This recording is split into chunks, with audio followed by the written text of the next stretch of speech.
Good morning, everybody, and welcome to today's webinar. We're here for the Shawnee Chamber's Governmental Affairs Committee Eggs and Issues Series, City Edition with our Shawnee Mayor and Council members. At this time, it's just showing a little past 8:30, so we're going to give it just a couple of minutes for everybody to get signed in and give everybody a couple of moments to kind of work through their technology this morning. So we'll get started here in just a couple minutes. Look at my coffee.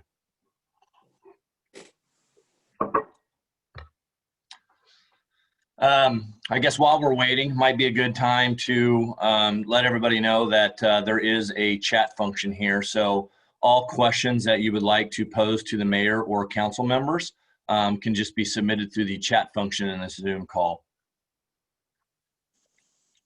So I will be keeping an eye on that as we go through.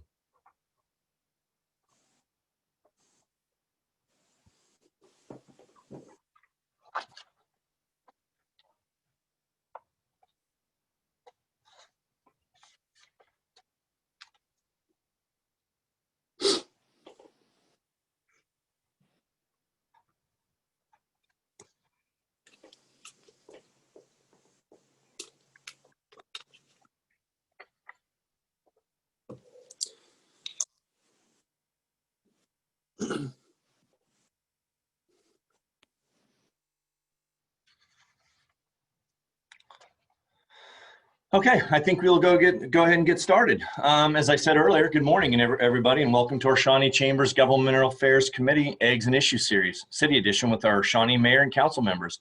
My name is Joe Riedel with Schwab Construction, and I serve as the chair of the GAC, and I will be your moderator for this morning's virtual event. We will have some time for your questions in a few minutes, and you can start to submit those via the chat function. And at this time, actually, I would like to ask Rebecca Galati with Evergy, who's our sponsor for all of the governmental affairs programming, to share a few words to welcome us this morning. Thank you for being here, Rebecca. Thank you, Joe. Good to see everybody. Just wanted to thank everyone. I was thinking this morning we got to sleep in a little bit later than normal for this morning meeting. But just want to thank everyone for being here today, to our local leaders, the Chamber for hosting, everyone who could attend. We're always excited to host this event and appreciate the opportunity and excited to hear everyone speak today. So thank you. All right. So at this time, we're going to ask the mayor and each of our elected city leaders to give us a quick overview of what is going on in the city and their priorities as we look to the future of our community. So in order, we're going to go by seniority and tenure on the council, but actually beginning with Mayor Michelle Distler. So good morning, Mayor. Again, 3 to 5 minutes. Tell us what's going on. Okay, well, the governing body has implemented the Shawnee Economic Recovery Assistant Grant Program. So our local small businesses can qualify and apply for the CERA grant through this Sunday. They could get a grant of up to $5,000 to help pay for their rent or mortgage. There's full details online at cityofshawnee.org/SERA. The 2021 budget. The governing body voted unanimously to formally adopt the city manager's recommended budget at the city council meeting on July 27th. That is the first time that has happened in my 15 years that we've had a unanimous approval of the budget. We're proud of several highlights in the budget, including there was no increase to the mill levy rate. We have $14.6 million investment going into fire facility renovations, including fire stations 71 and 73. Police department taser replacement program, final plans to change all of our city street lights to LED, phase 1 construction of the Monticello Road project, and $4.4 million in reduced expenditures due to the COVID-19. So if we want to say anything positive came out of that, I guess. Imagine Shawnee, the city's been working for several months on our strategic visioning process called Imagine Shawnee. After numerous Imagineering sessions, focus groups, online meetings, surveys, one-on-ones, steering committees, and more, we've identified 5 priority pillars. They are attract diverse housing to meet the needs of the growing city, create a safe, sustainable, inclusive, and interactive community, design an environment where businesses thrive, lead in maximizing and integrating natural resources, and provide exceptional city services and infrastructure. Imagine Shawnee and the 5 priority pillars will serve as a guide to the governing body and the city staff as we make our decisions now and in the future. And we also have more details on that online at cityofshawnee.org. We have a new fire chief. Chief Rick Potter started at the Shawnee Fire Department in June. He came to us from Pueblo, Colorado. He's been in the fire service for more than 30 years. So we hope you'll welcome Rick and his wife Margaret when you see them around Shawnee. Wilder Bluff Park. Crews are getting started on the site work for the new Wilder Bluff Park near 55th and Belmont. It'll feature a splash pad area, a treetop canopy play structure, open green space, a park shelter, trails, and more. And we're updating the progress to that online so you can go check it out. And it is scheduled to be finished up and open by next spring. The COVID-19 impact, the city is constantly working to flex and change as we deal with all the changing conditions surrounding COVID-19. Face masks are required in all city facilities. For now, city meetings are being held virtually. People are encouraged to contact the governing body ahead of meetings if they have questions, comments, or concern, but City Hall is open for the meetings if people would rather show up in person for public comment. We have links to listen live to the meetings and be able to see the presentations while they're happening at the cityofshawnee.org. We also have a special section on cityofshawnee.org, coronavirus, where we're constantly updating different impacts to the city, as well as helpful links to the county, local school districts, state and federal resources. And unfortunately, COVID is forcing us to cancel most of our beloved community events. We're offering some programs in person and or virtually, and we're always updating that list as well. And then most recently too, we are in discussions at looking at the future of our Tidy Town operations. So I think that's all I have for updates right now. Okay, thank you very much, Mayor. And moving on to Council Member Eric Jenkins, Ward 2. Hello, good morning, everybody. After hearing a complete capsulization by the mayor, I don't have to say a whole lot, so that makes it pretty convenient. One thing I would say is I got just a couple comments in Ward 2, which I represent. Obviously, things are kind of coming to fruition on the work we did on Navman now. If you drive down Navman Road, you can see a lot of great improvements. There's some significant interest in developing in the Navman now area, and I think there's a significant amount of activity. Right now, it's some of the things just aren't being talked about, but they're kind of behind the scenes actions going on. So we're looking forward to having some of that stuff come forward. Right now, primarily, it's been just the apartment developments and the restaurant there with McLean's. So we got some other things going. But anyway, I wanted to, while I was on here, just give a shout out to Ann Smith-Tate and her team. They've done a really good job. And being on the council before Ann came on board, it was, I thought there was one word that could describe our proactive nature as far as encouraging new businesses to come in. I would call it lethargic at best. And since Ann's been on board, I think it's been very energetic and very optimistic, and things are moving along very well. So as we move through this process this morning, I'd be happy to answer any questions that are directed at me. Thank you. All right, great. And I will second your comments on Ann Smith-Tate in the chamber. So well put. Okay, Councilmember Lindsay Constance, Ward 4. All right, thank you so much to the Shawnee Chamber team and to Evergy for sponsoring. I absolutely agree with Councilman Jenkins about our chamber and their proactive approach. It's been quite refreshing, and I love seeing how hard they work to support our businesses in Shawnee. I've served on the council since 2017, and I'm also a teacher in the Shawnee Mission School District. I've really had a lot of highlights since being elected to the council, but as the mayor mentioned, the strategic visioning process and the 5 pillars, that has definitely been a highlight. As has been seen our downtown transform and come alive. That has been very, very exciting. One of the key priorities for all of us moving forward is that comprehensive plan process that we're going to begin. And I'm really excited to start getting involved in that and planning the next few decades. I'm going to give you a few Ward 4 updates. Maranatha School is going to be built in Ward 4 off of Silver Heel and 71st Street. It's a K through 12 Christian school with sports facilities that may come at a later phase.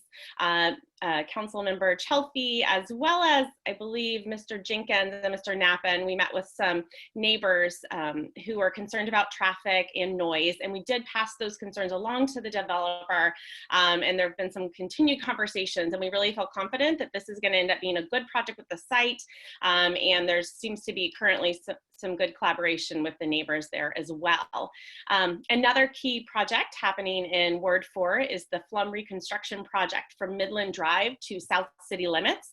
It did receive CARS funding for $1.3 million. The bid has been awarded and the project is going to be completed this fall.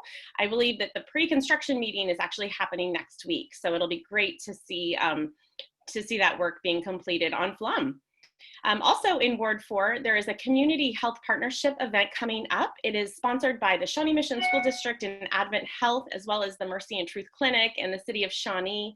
It's going to be on September 29th at 75th and Quivira. And it's going to be about, they're hoping to test about 500 people in that neighborhood for COVID.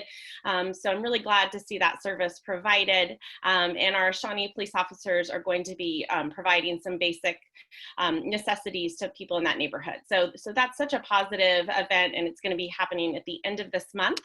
And then just a couple of updates from the Visit Shawnee committee that Councilmember Chelsea and I attended yesterday. We did hear that parks are continuing to increase as people are seeing parks as essential. I know I couldn't agree more, and I was just so happy to hear that update from our parks team, that people are really loving and utilizing our parks. Also, the sports that Shawnee is really known for have been helping the occupancy at our hotels. So business there is getting a little better, and I was really glad to hear about the connection between sports and helping some of our Shawnee businesses. There is a Valley of Champions Task Force Committee kicking off this fall, and they're really just going to come up with a master plan for that area from Barker to Woodland to see how we can make that vision come alive. And then they did want to just encourage everyone to support our businesses. Our theaters are going to be opening soon. So they've done a lot of work to be safe. And so let's definitely support our businesses. Thank you so much, Joe. I appreciate it. Yeah, thank you, Councilmember Constance. So, and next up, we have Councilmember Matt Zimmerman, Ward 1. Good morning, Joe. Good morning, everybody. Listening to everybody ahead of me, I just realized how difficult it's going to be for the very last person to speak, because I think we're all going to say a lot of the same things here this morning. Shawnee has a lot to be proud of. Some of the things that has been touched on already, of course, is the completion of the Navman Now project. What an incredible final product that has been. It's come with a lot of frustration for a lot of our constituents, and I certainly understand that. But I think what a lot of people have missed in that is the massive amount of infrastructure that has been upgraded and improved. The redirection of some major stormwater services, taking power lines underground, redoing some of the plumbing, so to speak, the water supply and the sewer. The road itself, the pedestrian services, it's absolutely awesome. I can't tell you how many people have stopped me lately and just said, wow, what an incredible project that has turned out to be. Even better, we've got a couple of craft breweries. We've got a craft cocktail place open right there in the core area. Street Side Sancho's. We've got the Aztec Theater is going to be opening here pretty quick. And then just down the street, the transformation is going to continue with the Bloom sort of mixed use project. And the 6016 luxury apartments, all of that is going to just continue to build momentum in that area. I think it's a little bit amusing, and maybe that's the wrong word, but people are now beginning to get frustrated with parking. And I understand that, but I got to tell you, there's a part of me that looks at that and says to myself, wow, 10 years ago, if you'd have told somebody there's going to be so much business thriving in downtown Shawnee, we're going to have a parking problem, people would have looked at you like you were nuts. So if you're going to pick a problem, that's a good one to start solving. So looking forward to that.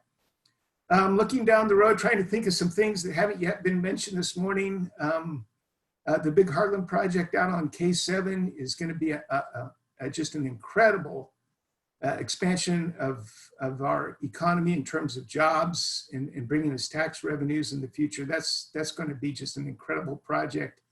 Really happy to see that one coming along. We talked a little bit about the visioning process. I think one of the things that Shawnee needs to be proud of as we look forward, and this came out of that visioning process, is that we are truly a unique community among most of our sister cities. Our location, our geography, the people that live in Shawnee differentiate us a lot from some of our neighboring cities. And that's something that I think that we can leverage to our advantage.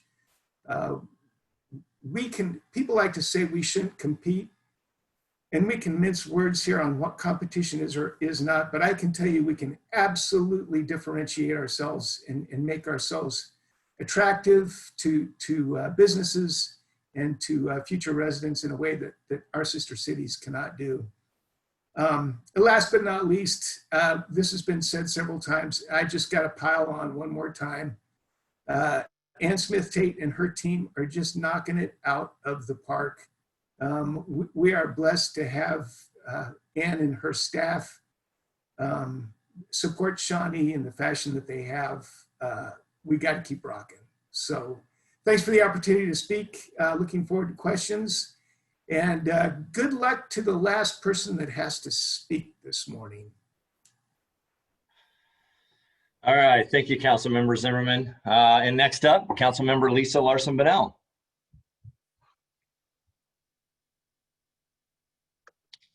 Thank you. Thank you also to the Chamber. This is a very exciting opportunity to be able to meet in this format, and it leads me into my first talking point, which is really the challenges of leading during the pandemic. One of the things I know I in particular have been challenged with is just being able to connect with constituents.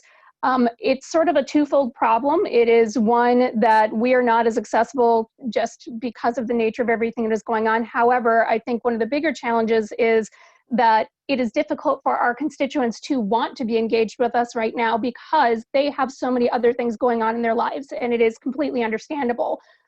So over the next few months, we really need to figure out a way to pivot to do outreach that is going to be meaningful for our residents. And we also need to figure out ways that we can support our residents. I was so happy to be able to support and that the city was willing to do our SARA grants.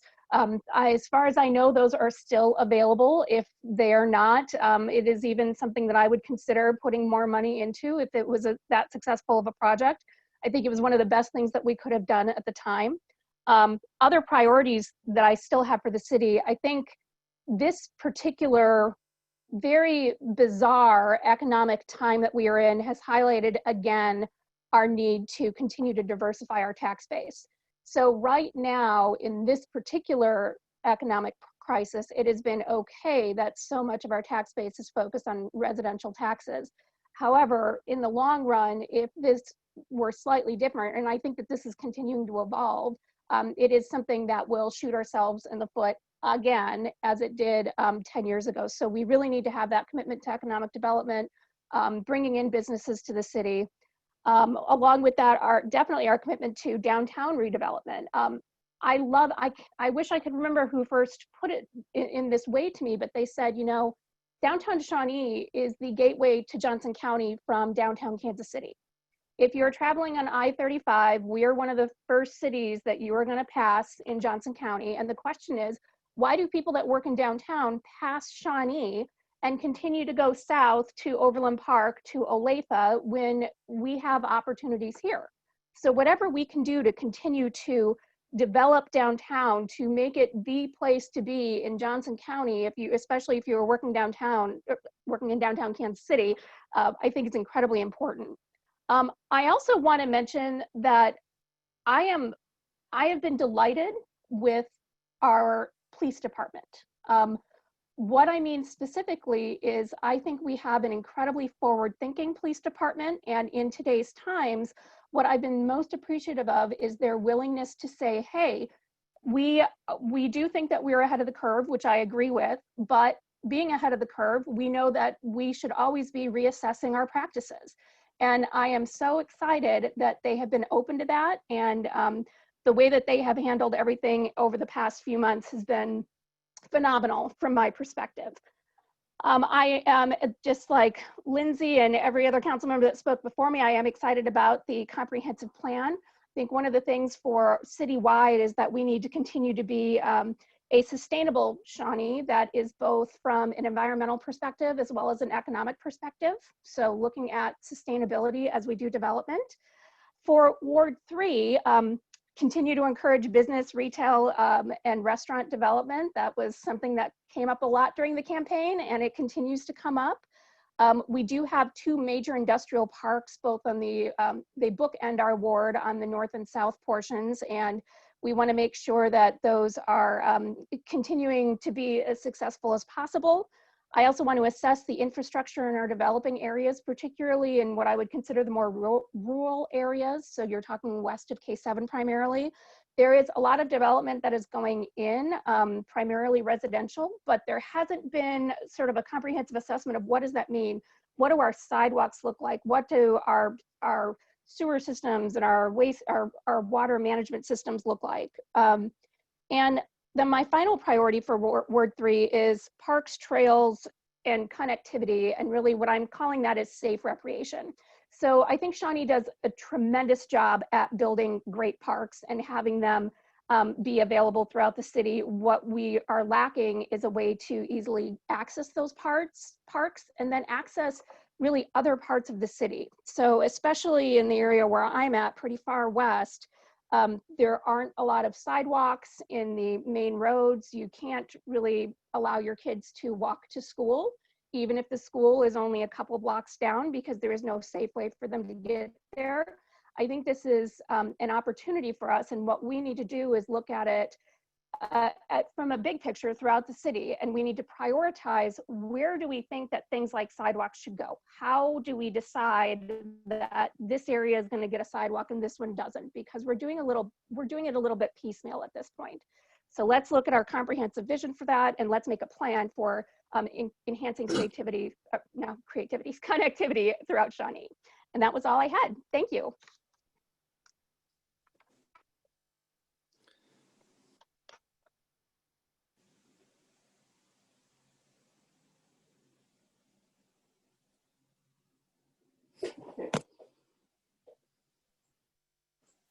Joe, I think you're on mute. There we go. I was having all sorts of, I muted myself and I was having all sorts of problems with the keyboard unmuting. So, all right. Thank you very much, Council Member Lisa Bunnell, or Larson Bunnell. So next, Council Member Jill Chaffee. Thank you. Good morning, everyone. Thanks to the Chamber and to Evergy for hosting us this morning. It's great to have this additional opportunity to connect with people during this time. I am in my first term representing Ward 4, so it's been an interesting and challenging time to be new to the council, but I feel like our city business has continued forward during this time. So I'm encouraged by that. I am very excited to be participating in our comprehensive plan review. I think that that is something that is going to serve our city for many, many years moving forward. So it's very important. I hope that we have a ton of community input on that. I'm really looking forward to that. I think it's important that we as a council continue to support our staff as they take on our strategic vision that we passed and those 5 priority pillars that the mayor mentioned in her remarks as they sort of take those pillars and put them into practice. I have been super impressed with our city staff thus far and making adjustments and modifications as needed through the pandemic. Important to support the efforts of our chamber, as everybody has mentioned, the EDC and Visit Shawnee as they support our businesses through this time and through the challenges that COVID has presented. I know the mayor also mentioned the SARA grants, which, you know, the council was very excited to support our businesses in that way. As Councilmember Constance mentioned, we have been trying to foster communication between residents and developers just to keep those lines of communication, cooperation, collaboration open. I think the best thing we can arm people with is data and information, so people can form their opinions and form their views on what is actually happening around our city. So I think that's important. I was very encouraged by our unanimous budget. I don't think I knew at the time that it was the first time in recent history that it had been unanimous. So I think that's a good sign for our council. As the mayor, or as everybody has mentioned, just again, supporting our businesses. So from the chamber's perspective, please keep letting us know as a council, as a city staff, what we can do to continue to support our businesses here in Shawnee. So I have a couple specific Ward 4 updates just to add on to what Councilmember Constance has mentioned. Westbrook at the corner of 75th and Quivira is moving forward. The developer closed on that property just very recently, and so the new construction fencing should be up within the next couple of weeks, and construction will begin in the next month or so. And this will be great. That is a prominent area in our city and has been sort of run down. So helping revitalize that area and diversifying our housing, which we identified as one of those priority pillars. So that's a great project coming. And the 75th Street project, which many of you may know about, the city was awarded a MARC grant for this project. We had lots of community engagement and input, and this is not just your typical mill and overlay project. This particular road project will include some streetscapes, transit amenities, widened paths for walking and biking, a new crosswalk near Shawnee Elementary that's along that stretch, an upgraded intersection at 75th and Quivira. So that is going to be an exciting project as you come off the highway onto 75th Street. That's kind of that first stretch of Shawnee that you see. So I think sprucing up that area is going to be great for our city. Staff is completing the final designs for bids, and the construction for that is slated to happen in 2021. To end on, as Councilwoman Constance noted, we were a part of the Visit Shawnee Advisory Council meeting yesterday, and we had some really encouraging updates from Nick and Jake's, Hereford House, Transport. That business is really starting to bounce back a little bit for them. Seafood Island has opened recently along 75th Street, and Pathlight Brewery has opened as well. And actually got 2 notes this morning from 2 different people letting me know that Pathlight selected Shawnee over other cities because of how great our city staff was to work with, the energy that they had. So they looked at other cities and ultimately chose Shawnee. So that is a great reflection of our city and our chamber and all of our city staff. So that is a great thing. So thank you so much for giving us this opportunity to gather this morning, and look forward to the questions. Okay, thank you, Councilmember Chalfie. Next, we have Councilmember Kurt Knappen, Ward 3. Yes, good morning, and thank you for this opportunity. Good to see everybody, and thank you for being on. I'm probably going to restate or maybe reinforce some of the things that have already been said. I started in January, so fairly new to the council, and already really proud of a lot of things that we've been able to accomplish. And I'll start with the 2 most pressing issues of the day. Number 1, COVID response. I'm really proud of our city staff. We've done a really good job, and I'm proud to report that the city is in a good place in spite of all the pressures of COVID. For several reasons. Number 1, the amount that we have in reserves as a result of good management previously. Number 2, the fact that we don't depend as much on sales tax. Oftentimes that's a negative, but in this case, it actually really has helped us. Number 3, we have a large percent of essential businesses.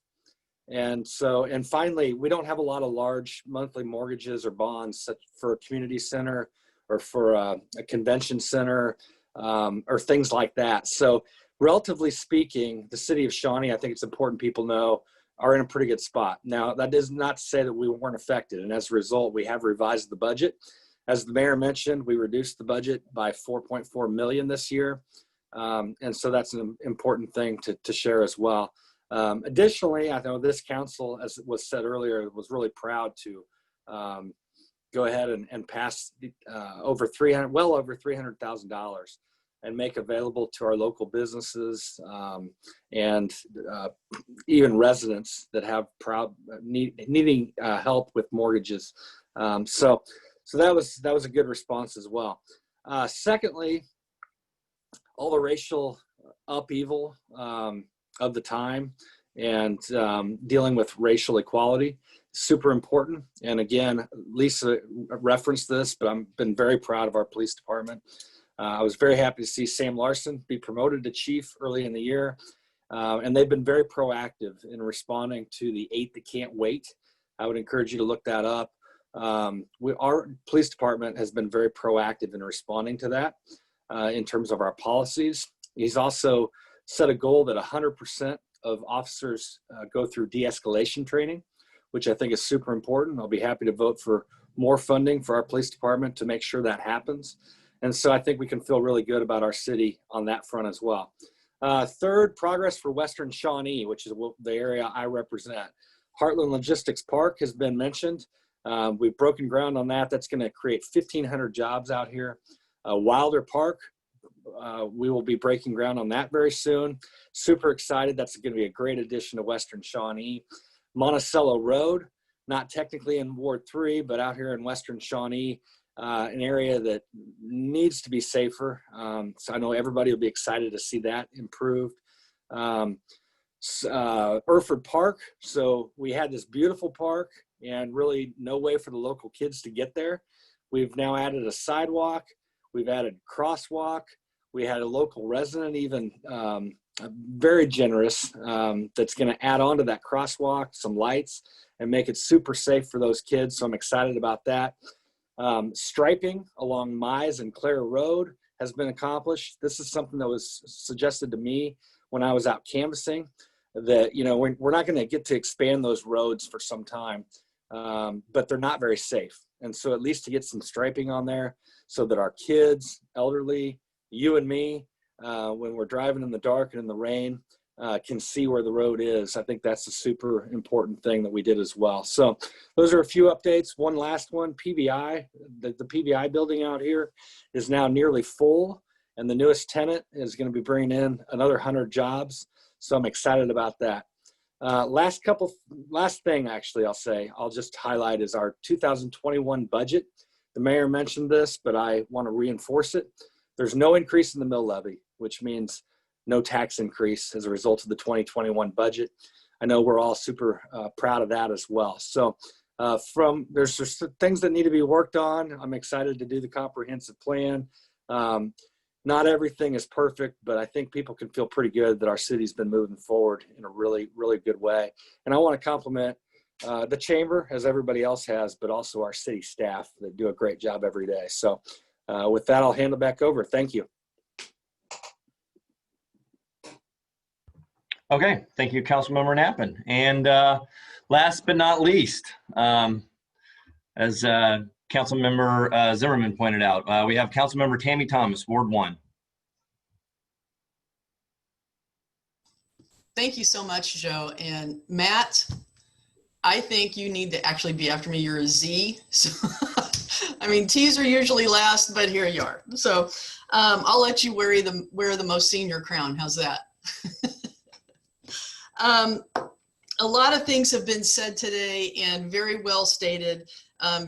And some of it I'll touch on, but much of it all points have been covered. But one that I want to really bring out is something that I've been privileged to serve on as a council member, having only been on the council since January. And I serve on this with Matt, but it's the city and faith community.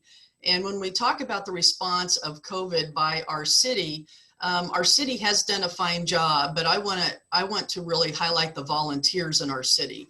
And those are folks that are lay people in our churches and within our community that just want to step up and help out families and organizations that can truly do a firsthand benefit to kids and families within Shawnee. And it's a wonderful organization that exists in Shawnee. And I just want to say a huge thank you to the City and Faith Community Committee that we get to serve on. It's a privilege. Secondly, I saw in the questions, there was a question about senior housing, and there is senior housing being built out on 7 Highway. It's 55 plus. It's not quite finished. Well, it's about to open. I did tour it just maybe about 3 or 4 weeks ago. They were beginning to open, but they're not fully functional yet. They have a lot of activities planned, but they are in the infancy stage of opening. So to the individual that asked that question about senior housing, there is a community being built in Western Shawnee. And then more specifics about transportation. I know that we partner with a couple of different opportunities for senior transportation. You know, we can have, if someone would like, we could have a more in-depth talk one-on-one about what Shawnee is doing and what we could do and what you would like to see Shawnee do with regard to transportation for our seniors. This has been touched on, but I think it's worth talking about again, and that's about Ann and her team. They have done a phenomenal job in the chamber, and just what we've seen come to Shawnee is having lived here for 24 years, and I was gone for 6 or 7 years prior to that, but had lived here back in the late 80s and early 90s. It's staggering to see what under Ann's leadership has occurred. And I just wanted to say McLean's is one of the big ones that I love to go to. Lots of carbs for me to consume. So they've done a great job there. But if you move on down, let's talk about Hartman Hardware has been purchased and will be being renovated. Heartland Logistics, the Shawnee Economic and Development Council update. There's 23 active or preliminary projects going on at the Shawnee Heartland Logistics Park. The Canaan Castle will be opening soon. There's not a final date yet, but they're on Johnson Drive, a benchmark in Shawnee. It's tremendous. A new piano bar will be moving forward as well. So there's lots of things going on with regard to activity, compliments of our chamber. And I truly appreciate that. Something I'd like to talk about is our Valley of Champions that's out here in Ward 1 that I represent, Matt and I represent. But you guys, it's many times overlooked, but that is when we look and we compare ourselves to other cities, we have a great part there. We have a great piece to our puzzle that we can capitalize on. You know, when we think about visitors to Shawnee, who are our visitors and where do they come from? I don't think people wake up, you know, in Texas or Colorado or Minnesota and go, I think I want to go to Shawnee, Kansas. But what attracts people here? And it's this Valley of Champions. People come here from across the country for a variety of different reasons, and it's the athletics. So we need to really think out of the box. How can we capitalize on that audience, show them what Shawnee is, and when that close weekend or maybe a long weekend does come up, that's people that want to say, you know what, I want to go back to Shawnee. That was a lot of fun. I didn't have a lot of time because it was a game weekend, but that 1929 was a cool place. Their downtown, their old Shawnee town was so cool. And just a variety of things that we have right here in our city. But we have an opportunity to truly capitalize on that. In who our visitor audience is. We have hotels that are gaining from it, but how do we transport people around our city while they're here visiting when they don't want to lose their parking place over at the ball field, right? Because they lose their parking place and then it's big problems. And so it would be great to think out, how do we move people to other places without them losing their parking place?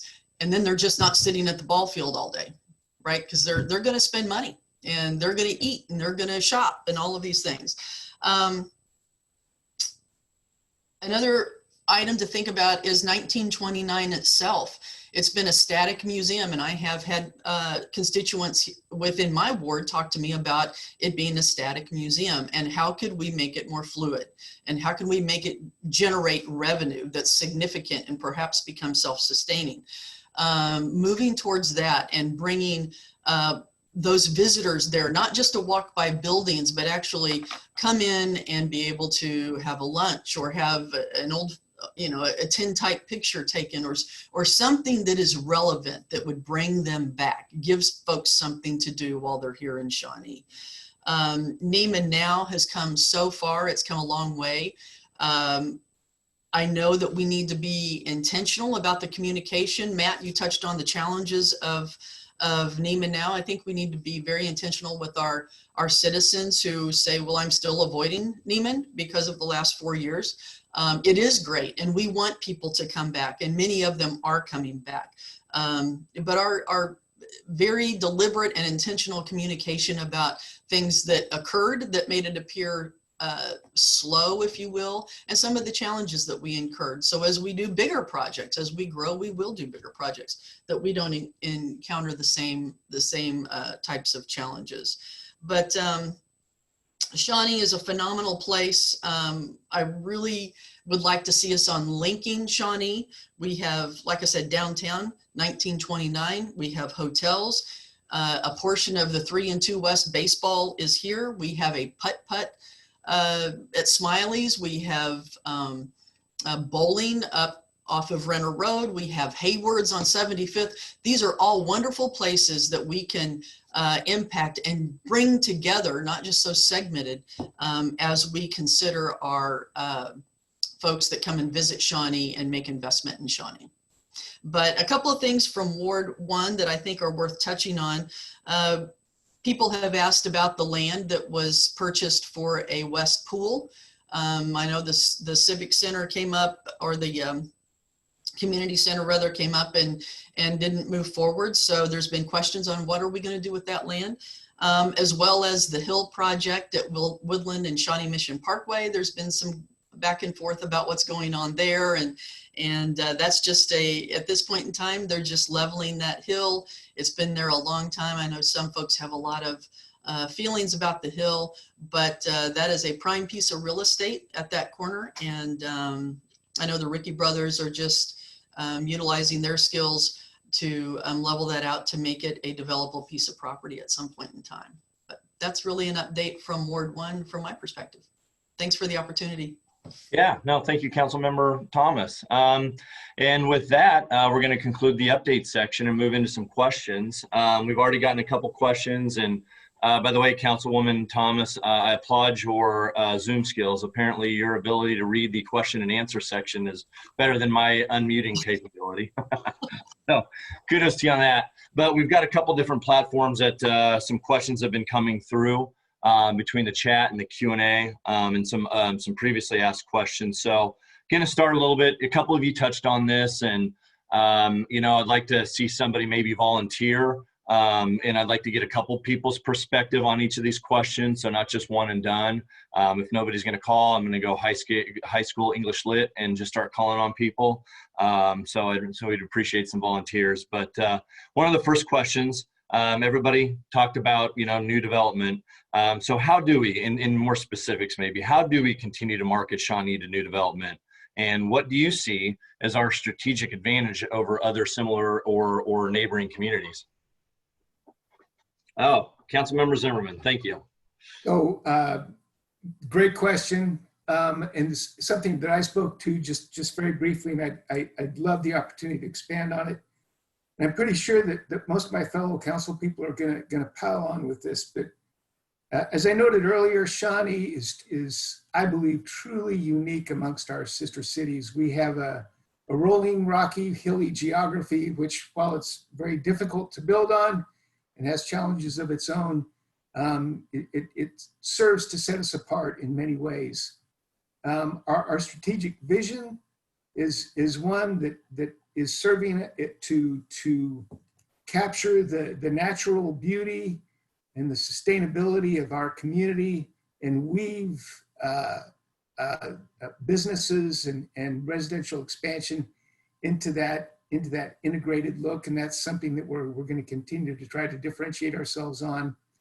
Our future is not in really trying to compete head on with our neighboring communities. It is differentiating ourselves, leveraging those strengths that we have, which I've just spoke to, and we have many, many more. Tammy, a minute ago, just spoke about Shawnee Town 1929 and about the Valley of Champions that's come up. Nobody else has anything like what that is right now and what it's going to be in the future.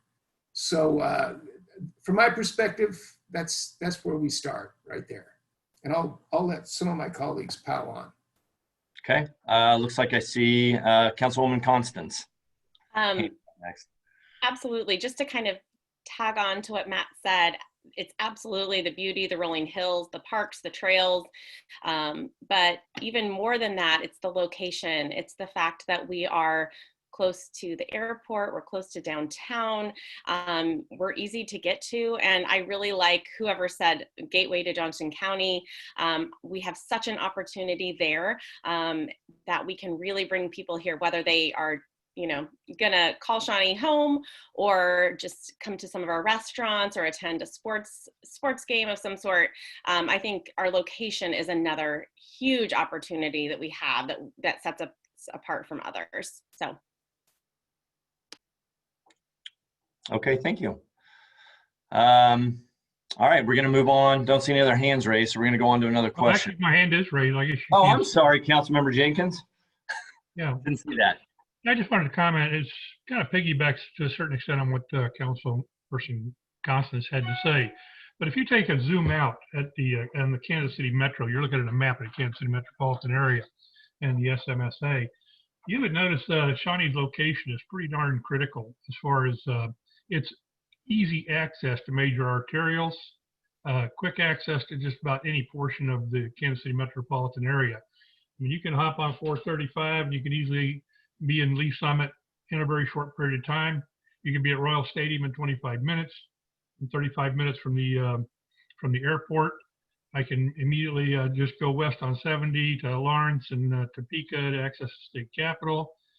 Quick and easy southern movement to Wichita. I mean, you can look at us, we're almost a transportational node for the area, and I think that positions us extremely well for development, which requires access to move goods, services, and people. That's one of the reasons. Actually, that's probably the primary reason that I came to Shawnee years ago. Is I worked downtown at 911 Walnut Street with the Federal Emergency Management Agency, and I could get to work. It actually rolled into the garage in 20 minutes from my home here in Shawnee. So, I don't think we can overemphasize that huge advantage we have over many of the neighboring communities. And I think that was my primary comment. Thank you. Okay. Joe, I want to pile on one more thing to what Eric and Lindsay have brought up, and it's absolutely, they could not have positioned our geographical position any better. Looking down the road for the next really 50 years, not only are we at the crossroads of I-70 and 435 and just a short trip down the road from what's going to be a brand new international airport, but I-70 serves the animal health corridor from Manhattan, Kansas, all the way out to Columbia, Missouri. And we brought the USDA to Kansas City just this past year. And as the world's population grows, agribusiness and animal health is going to be huge. Shawnee is right in the bullseye of that convergence of international travel, people coming in, and that animal health corridor. And we just gotta look forward to that future and build on that. So just one last piece to that puzzle that I wanted to mention, and I'll turn it back over to you. Thank you. Okay, thank you. We've had a question that's been in here for a little bit, so I definitely want to get to it. It's from an anonymous attendee. Across the community, it doesn't seem like residents and governing body can all agree on new multifamily projects. How will the consultants selected by the city plan to address this during the public outreach and within the comprehensive plan updates to ease economic development efforts in this area? So that is definitely part of the discussion that I have already had with them. They will be having, similar to what we did with the Imagine Shawnee meetings, they will be having multiple community meetings to have these discussions. So I'm hoping that once the community has more of the buy-in and the conversation and the direction of what they want to see and how they want this to work, that then there will be less pushback on these projects as they come forward. And then I also want to add too, as far as senior housing, Veterans Park too, should be breaking ground anytime if it hasn't already. That's a project we approved several years ago, but it took them a while to get started. But that's another senior one that if they haven't already, they should be any day now breaking ground on that as well. okay, thank you, Mayor. Councilman Member Zimmerman. Joe, I'll shamelessly pile on here. The issue of multifamily housing has come up multiple times. It's kind of an interesting thing. I think a lot of people perceive high density living to be a real challenge, a traffic problem. It doesn't attract the right kind of people. The people that live in apartments tend to be transients, all kinds of excuses. And people are just a little resistant to something that is not like what their immediate neighborhood is. I want to address that. So first, let's talk a little bit about just the attraction of multi-family living. When I was campaigning a year and a half ago, I think I hit 4 or 5 households. Very nice part of town. Residents were my age, actually older, and I know that might be hard to believe that there are people out there more senior than me, but it's true. And a comment that I heard a lot was, I lived in Shawnee all my life. I really love this community, but I'm tired of living in this big house. My family's grown up, they've moved on. I want to park my mower for the very last time. I want to move into a nice apartment. And then I just want to lock and leave. I want to travel at the drop of a hat and have the luxury of minimal maintenance. And then they said, Shawnee doesn't have anything like that. So when we sell our house, we're going to move to, and then insert the name of some other city. We've got a market out there here in Shawnee that people are unaware of. We have one development out there that has apartments that are going to rent for in the neighborhood of $5,000 to $6,000 a month, as I recall. And when I looked at the developer and I said, you're going to find people to actually rent an apartment for that much money. And by the way, these are beautiful apartments. His response was, those will be the first units spoken for. There is a demand for those kind of apartments, and we need them. We need them in a part of town where we're going to serve more businesses, where we're going to stimulate the economy, and we have people that are going to bring disposable income. That's one point. I want to talk about traffic. That family that I just spoke of a minute ago, they're retired. So that inherently, that's not a lot of traffic. A lot of people are working from home. We're Zooming from home at this moment. And I think that's going to be a trend that continues even after the COVID epidemic is taken care of and people can get back out again. So I think traffic is, in a fashion, that work traffic, that rush hour traffic that we become accustomed to growing up is going to have a whole different look and a different feel. There's been a lot of conversation on next door about an upcoming project that's under consideration and the traffic that's going to bring. 150 to 200 cars, it's going to be a mess. I reflected on that a lot, and I suddenly realized that very part of town, and it's the Wonderscope area, every Saturday night, every Sunday morning, there's over 500 cars that converge in that area 2 to 3 times in the morning. And they get out of church at the same time, as opposed to people leaving for work at different times and coming home for work at different times. And they leave church at the same time. And in fact, at St. Joseph Church, you've got around, I think the number is about 300 cars, plus or minus, coming and going. So 300 leaving, 300 coming, all in the space of 30 minutes. And it's very, very manageable, and it's not that congested. And I think people don't stop to think about those kinds of things.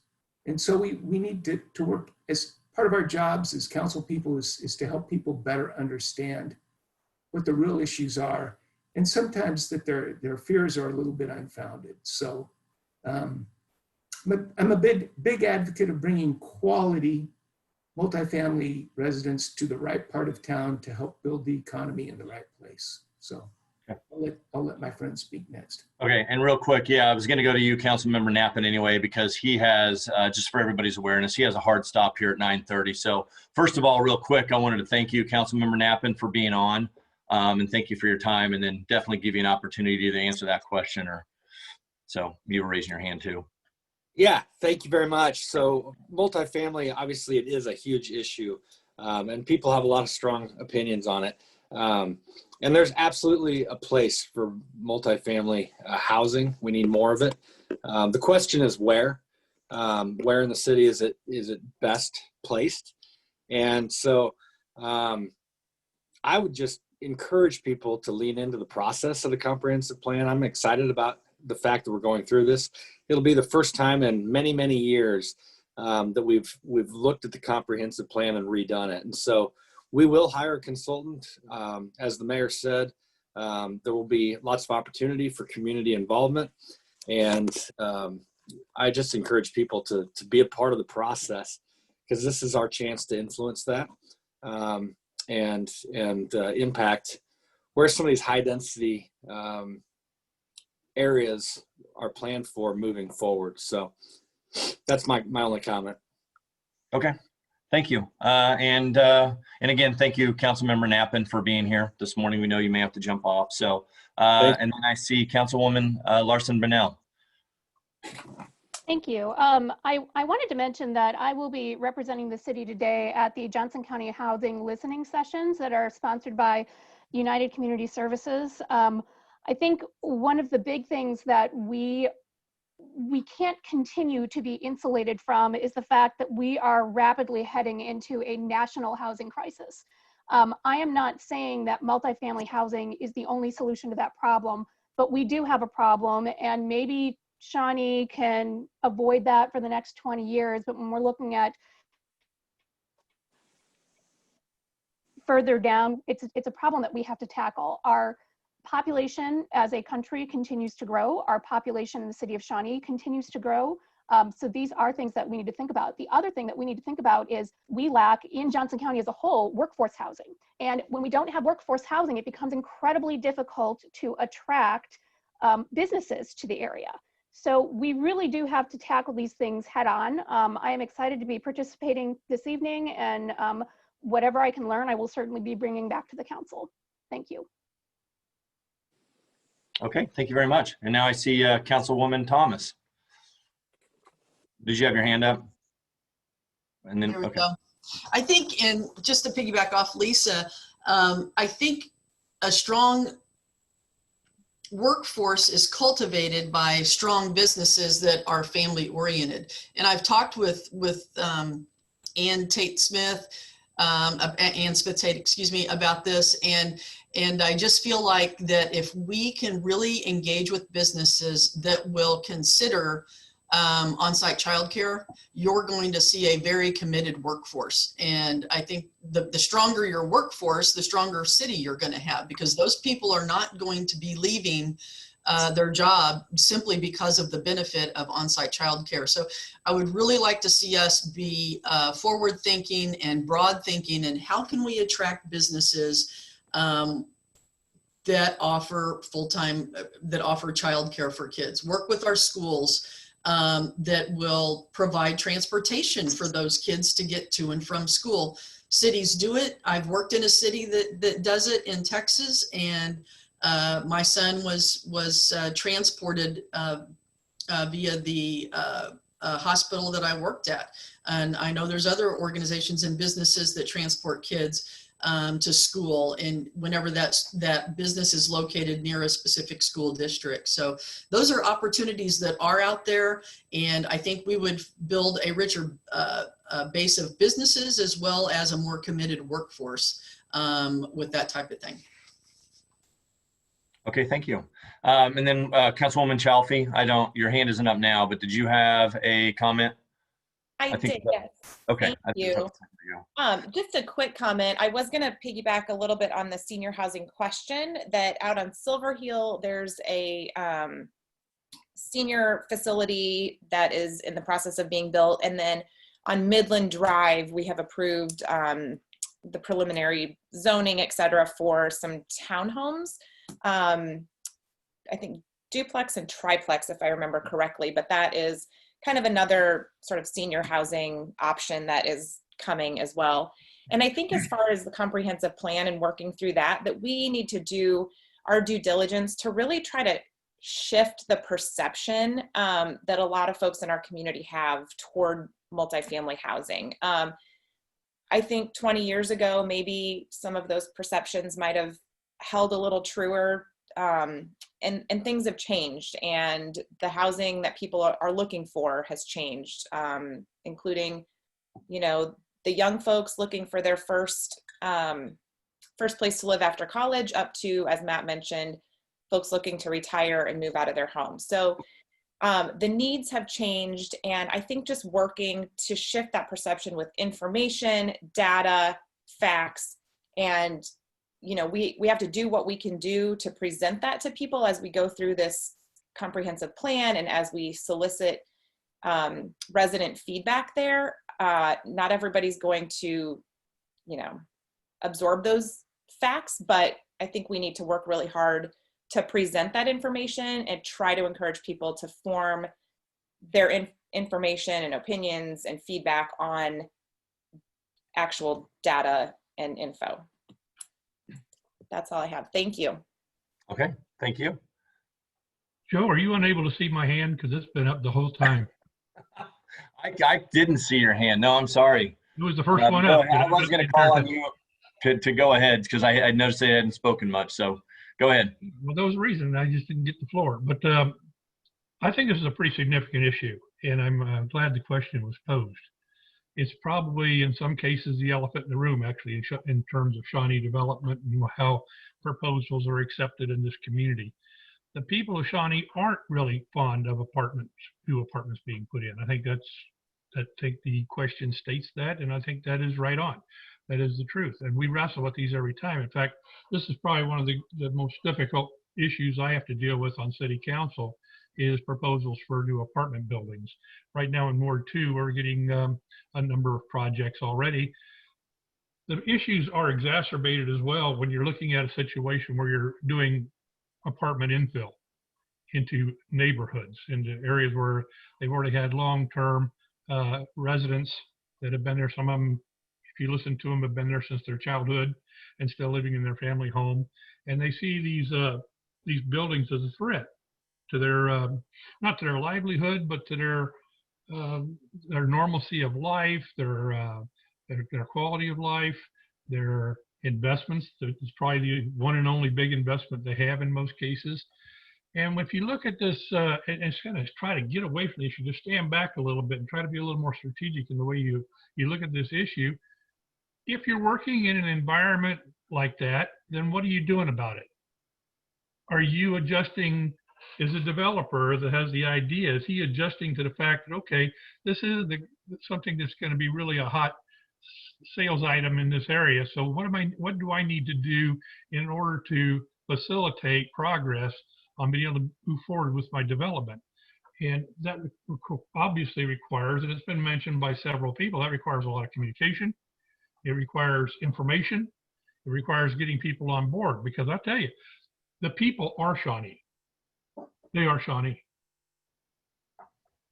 Citizens of this community pay 80% of the property taxes to support the city and keep the city going. They, of course, pay most of the sales taxes as well. So they feel like they have some rights, and a lot of times they have squatters' rights. They were there first and this sort of thing. Those issues need to be addressed as part of the original package. When you approach the people in this area and you approach the city with a development, take that into consideration. Hey, this might get some opposition. How do we grease these skids? How do we get these people on board? And because I think it's really essential that we do have them on board. I want to walk away with a win-win. I don't want there to be losers. And I think it is possible to move in the direction of more win-wins. I get a feeling that, you know, I've been pounding these square pegs into square holes for a long time. Hey, I think I'm going to punch one of these square pegs into this round hole. Well, if you're going to punch a square peg in a round hole, you might want to think about how I can do this before you just go do it. You might want to get a little lathe out there and shave off some of the ends and make that a little more round, because you might have a little more luck pounding into that square hole. But I'm sharing those thoughts because I'm the one having to wrestle with these issues. I'm at the point of contact. I'm going to tip the spear down there in that community, and I get a huge amount of feedback considering these types of projects. And it's some of it's tear jerking, some of it's frustrating. It runs the entire gamut on the questions and the concerns that are expressed to you as you sit on city council. And I'd like to share some of those frustrations with you and your folks, because I don't think you can just go with boilerplate approaches on things when you know you're dealing with some issues. And I think it would be appropriate to make certain adjustments and maybe try different approaches and that sort of thing, so we can all feel better about moving forward. Thank you. Okay. Thank you, Councilmember Jenkins. And so we have gone about, a little over the time of 9:30. So, I think we'll conclude the forum today. I very much thank everybody for joining in. That includes Mayor Distler, Council members Jenkins, Constance, Zimmerman, Larson, Bennell, Chalfie, Knappen, and Thomas for taking the time to join us today. And we really appreciate your public service.